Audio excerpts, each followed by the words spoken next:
Antarctica is the fifth largest continent on Earth. It's bigger than the United States and Mexico combined, and yet most of us will never set foot on it. Not because it's impossible, but because it's restricted. Why would an entire landmass, one that holds 70% of the world's fresh water, be so carefully controlled?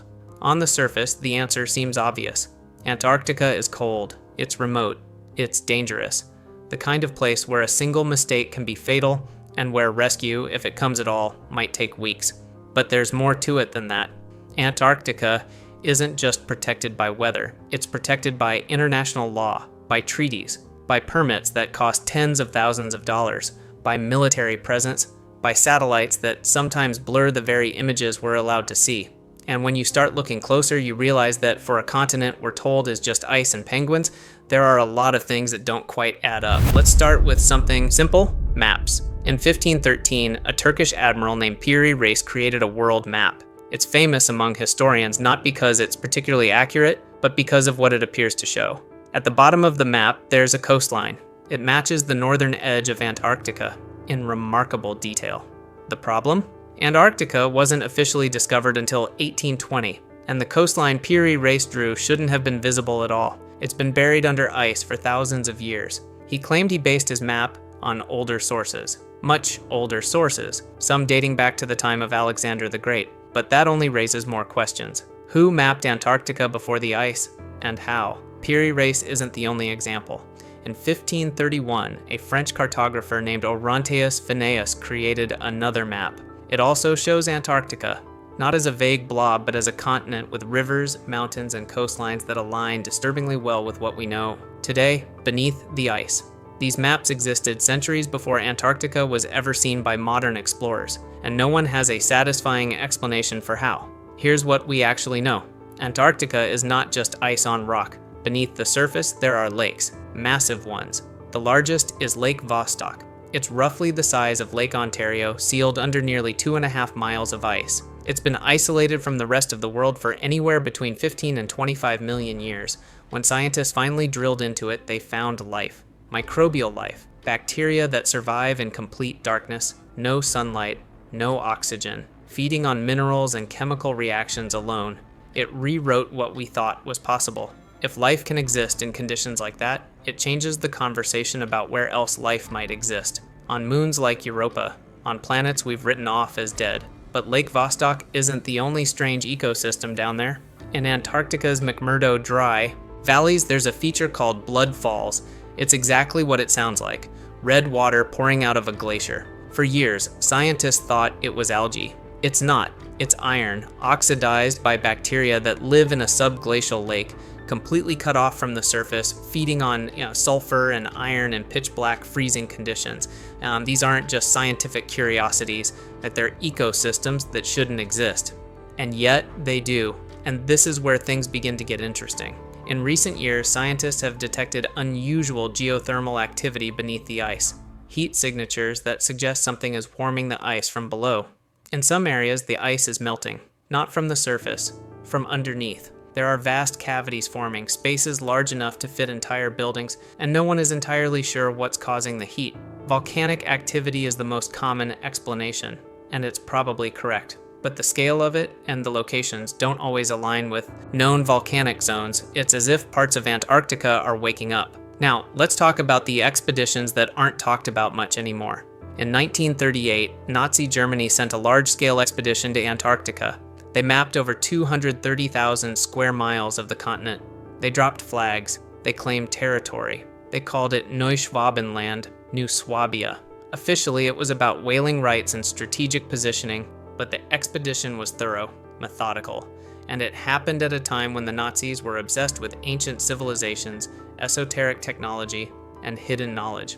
After the war, rumors spread, stories about a secret base, Base 211, an underground facility where Nazi scientists supposedly continued their work.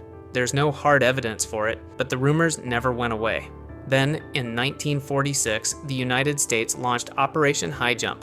It was one of the largest military expeditions ever sent to Antarctica. Over 4,000 personnel, 13 ships, multiple aircraft. Led by Admiral Byrd, a man who had become a national hero for his polar explorations.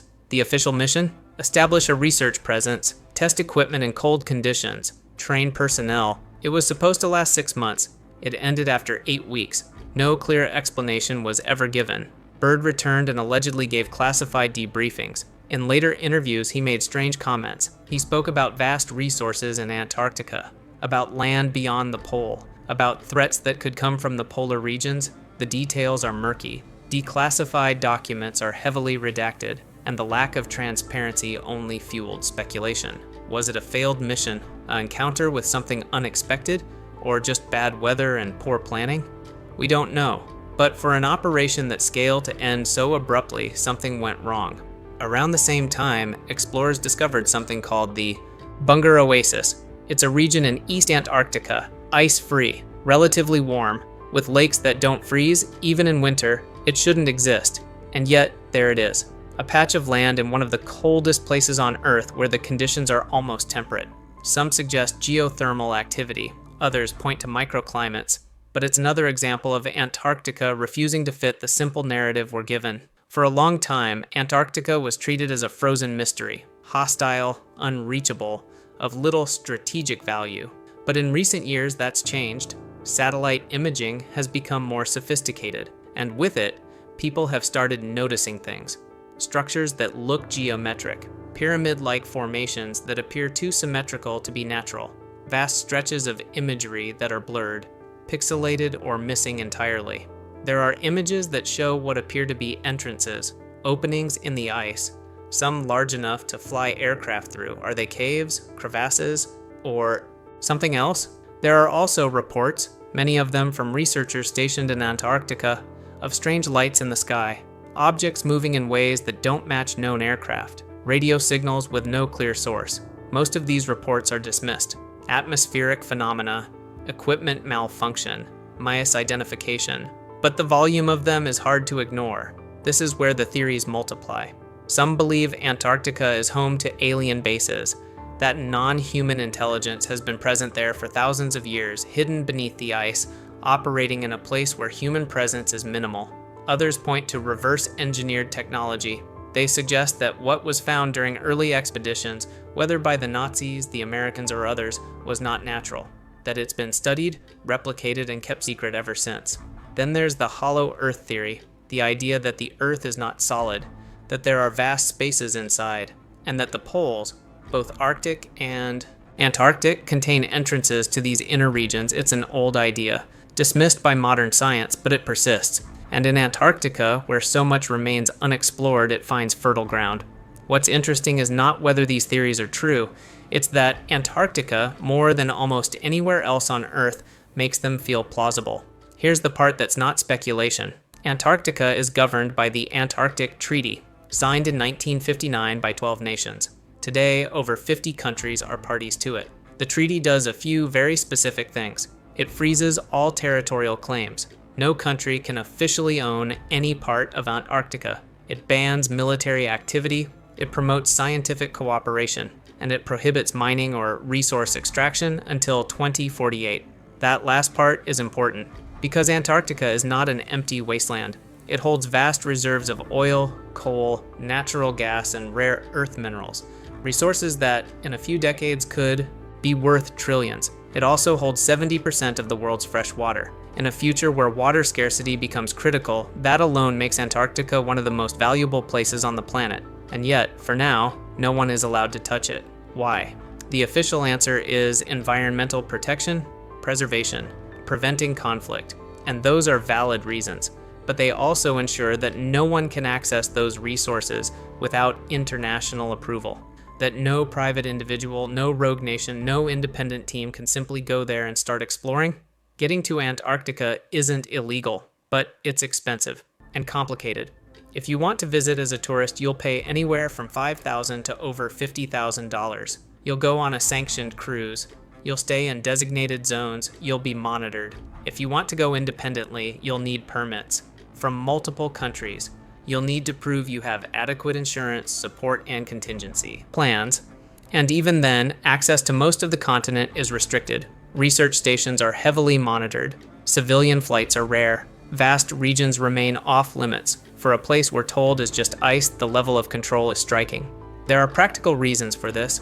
Antarctica is lethal. Temperatures can drop below negative 100 degrees Fahrenheit. Storms appear without warning. Crevasses can swallow you whole.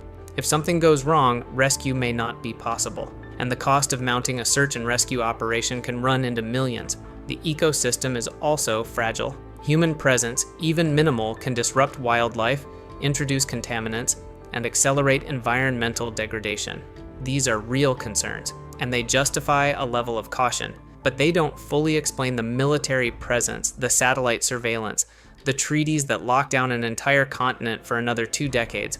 Here's what makes Antarctica unique. It's the only continent with no native human population, no government, no economy, no history of ownership. It exists outside the normal rules, and that makes it the perfect place to hide things, or to control access to things that might one day matter more than we realize. Whether that's resources, research, technology, or something else entirely, we don't know.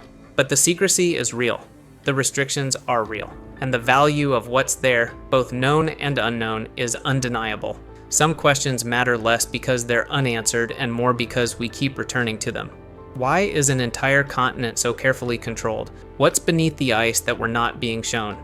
And when the mining ban lifts in 2048, what will the world look like then? Antarctica may be protected for good reasons, but it's also one of the most suspicious places on Earth. And until the ice melts, or until someone decides we're ready to know, it will remain that way. If you enjoy stories like this, consider subscribing. New explorations every day, and let me know your thoughts. I read every comment.